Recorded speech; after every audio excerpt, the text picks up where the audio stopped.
আল্লাহর রহমতে আমাদের আমরা কমিটি পাওয়ার পরে আজকে সব ঐক্যবদ্ধভাবে আমরা আগের থেকে অনেক সাড়া পাইতেছি। আর ইনশাআল্লাহ আমাদের এই শ্রমিক দল যারা আমাদের কমিটিতে আছেন, যারা কমিটির বাহিরে আছেন, আমি আশা করি ইনশাআল্লাহ আপনারা সবাই আমাদের এই শ্রমিক দলের পক্ষে কাজ করবেন। আপনারা মনোবল সব কিছুই আপনারা আমাদের দিবেন, আমাদের পাশে আপনারা থাকবেন আশাবাদী। আর এইখানে যারাই আপনারা আছেন, আমি একটা কথাই বলবো যে আপনারা আমাদের এইখানে কোনো গ্রুপিং নাই, এইখানে কোনো হানাহানি নাই, মারামারি নাই, কাটাকাটি নাই। ভুল ভ্রান্তি মানুষ মাত্রই হতে পারে। আপনারা আমাদের যারা ভুলের মধ্যে আছেন তারা ভুল সংশোধন করেন।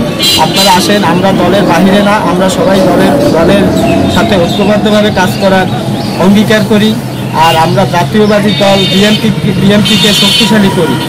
সেই লক্ষ্যে আমাদের উজিরপুর বানুড়িপাড়া গণমানুষের নেতা এস.এম. শরফুদ্দিন আহমেদ সেন্টু সাহেব এবং আমার চাচাকে আমরা বানুড়িপাড়া উজিরপুরের গণমানুষের নেতাকে আমরা বিজয়ের মালা দিয়ে যাতে উজিরপুরে বরণ করতে পারি, আমি একটু আশাবাদী আপনাদের সাধারণ মানুষের কাছে, দেশবাসীর কাছে।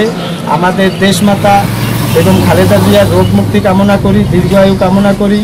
আমাদের দেশনায়ক তারেক রহমানের দীর্ঘায়ু কামনা করি, রোগ মুক্তি কামনা করি। ইনশাল্লাহ আমাদের নেতা বাংলাদেশে বীরের বেশে আসবেন। ইনশাল্লাহ আমরা আমাদের বাংলাদেশ জাতীয়বাদী দল বিএনপিকে শক্তিশালী করব।